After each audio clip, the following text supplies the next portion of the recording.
ફળ દ્રાક્ષની ખેતીની દુનિયામાં એક સફર કરીએ. વાવેતરના પહેલા પગલાંથી લઈને રસદાર ફળોની લણણી સુધી આપણે દરેક મહત્વના પાસાને સમજીશું.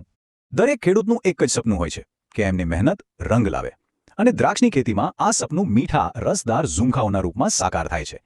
તો ચાલો એ જાણીએ કે આ મીઠી સફળતા પાછળનું રહસ્ય શું છે. સારું, તો ચાલો શરૂઆત કરીએ. કોઈ પણ મોટા કામની જેમ અહીં પણ પાયો મજબૂત હોવો ખૂબ જ જરૂરી છે. એટલે સૌથી પહેલા આપણે એ મૂળભૂત બાબતો પર ધ્યાન આપીશું જેના પર આખી ખેતીનો આધાર છે. સૌથી પહેલી અને સૌથી અગત્યની વસ્તુ છે હવામાન. જો દ્રાક્ષને ગરમ અને સૂકી આબોહવા સૌથી વધુ માફક આવે છે. લગભગ 15 થી 35 ડિગ્રી સેલ્સિયસનું તાપમાન હોય ને તો એ વેલાના વિકાસ અને ફળમાં મીઠશ માટે એકદમ પરફેક્ટ છે. અને હા, એક વાત યાદ રાખજો, વધારે વરસાદ સારો નહીં, કારણ કે એનાથી રોગ થવાની શક્યતા વધી જાય છે.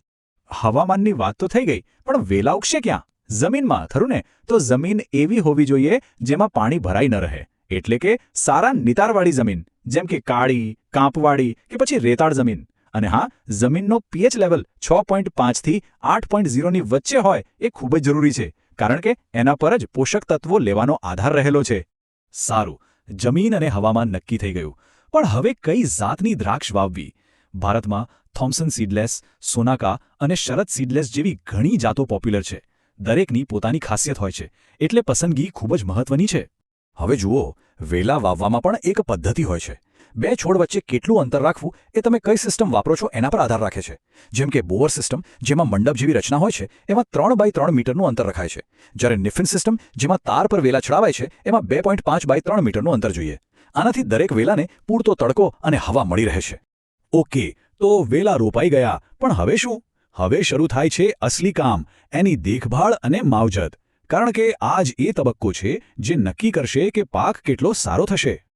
પાણી તો જોઈએ જ, પણ કઈ રીતે? સૌથી બેસ્ટ રીત છે ટપક સિંચાઈ. એનાથી પાણી સીધું મૂળમાં જાય છે અને જરાય બગાડ નથી થતો. બસ ઋતુ પ્રમાણે થોડો ફેરફાર કરવાનો.